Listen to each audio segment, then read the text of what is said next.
Another one of the questions was, what do you love out of life, out of everything, I guess, taking that in a real general way. So, what I really love is making other people feel happy, feel good about themselves, feel real confident. Uh, I really don't, I really don't care for anything personally, anything materialistic. I'm not really, I'm not like the guy that has to have the new car or anything like that. Uh, I care about emotions a lot, which is really rare to find in anyone, and that's why I really, that's why I really focus a lot on trying to make other people feel good, trying to make other people feel happy. Uh, Even though, if anyone's my classmates out there watching this, you'll know that that I'm usually stressed out really easily, and I guess that's something else that's about me is that I get stressed out a lot. I'm always doing 101 things at once. If I'm ever angry or something, if anyone's ever angry, it's usually not a problem where it's not like, oh, I hate you. It's never that simple. It's usually there's an internal conflict where they hate something about themselves that they haven't had resolved because, again, the unconscious mind knows things that the conscious mind can't process or hasn't yet processed, which is why therapy is very important for people. There's nothing bad about therapy, too. Therapy is a good thing because it makes, if you have anything that's, emotionally making you feel bad, just talking to anyone. That's why it's good to talk to a friend, because it's something where it lets you express yourself. It lets you get those unresolved feelings out there. And that's something that's really important. Something really important that a lot of people just toss to the side these days because anything that matters, or everything that matters these days, is money, social status, and who you know as far as, oh, I know the Vice President of the United States, so I'm going to get a job that pays $1 million more than you over there who has 3 PhDs. Uh, so, yeah. Another thing that is on my desk, which you can't see right now because it's underneath it, is I have this box where I have a bunch of paper cranes in it. I usually hold a bunch of sticky notes in my pocket, just regular sticky notes. These are the ones where they kind of do the slinky thing with them. But yeah, I got my accordion sticky notes, and I fold paper cranes. I've been doing this for 2 years now.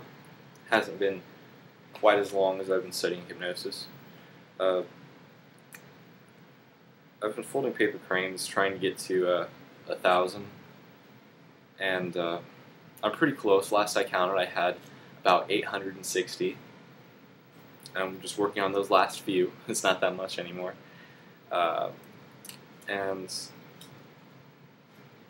I don't know. There's a legend of 1,000 paper cranes that if you fold 1,000 cranes, then one wish will come true.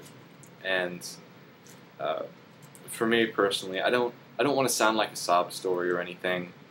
But I have a medical condition that is called a transformed migraine, and basically how it is with me is I always have a headache all the time, and it gets worse as time progresses.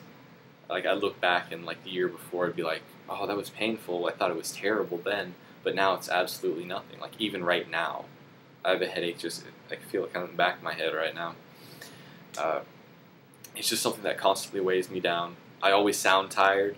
I'm very exhausted all the time. And I do have migraine attacks. I've had it so bad before on multiple occasions where I've been physically paralyzed from a migraine attack, and obviously stress doesn't help with that, so my lifestyle isn't exactly the best for the medical situation that I'm in as far as my headaches go. But I really feel like I wanted to do something with my life, which is why I'm working on so many things at once, which is why I'm trying to write so many books, why I try and stay physically fit so much. And I really wanted to fold 1,000 paper cranes for that one wish. And I don't know if the old myths are true that, if you'll actually have that wish come true. I think it really has to do with the meditation on that one idea, where if you think about one thought. Here, I'm going to fold a paper crane for you.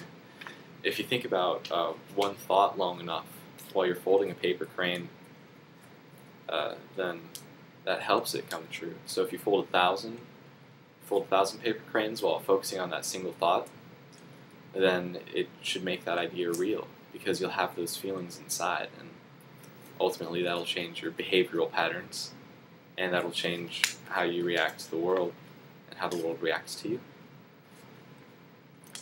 I kind of take a scientific edge on a lot of ancient philosophy, all that stuff. So my one wish, this is another myth, is that if you tell your wish, it won't come true. I think that's more of a Western thing, though, instead of Japanese, like the origami is. But my one wish was to not have to feel any pain anymore. Was to only feel happy and free, free from my migraines, my headaches, and from all the stress that I always feel. It was more of a feeling that I had. It was always a feeling that I had for what my wish was. Because if you have something where it's a solid idea, where you really know what's going on, if you really know what you want, it's no longer a jumble of words. It's a feeling. That's what I really have towards that. And yeah. So this is actually my collection of cranes. These are all paper cranes in here. Just get some of the bigger ones out of the way. So, paper cranes, and just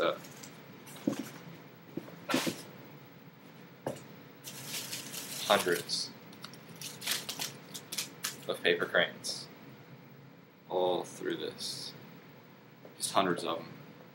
It's amazing. And it's something where it's really beautiful to have all of that. I'm actually going to string all of them together. Put like fishing line through them. And I'm going to send them to the shrine that's in Hiroshima. Because they have there's a shrine in Hiroshima where there's actually not an online group. It's a group, I think, set in somewhere in California. I think it's LA or whatever.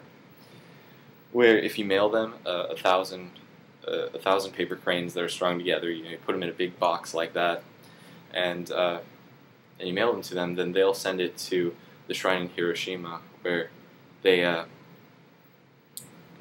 put thousands. If you go there, it's a beautiful sight because they have so many of them, and they'll put them. They have different parts of the shrine where they'll set them up outside.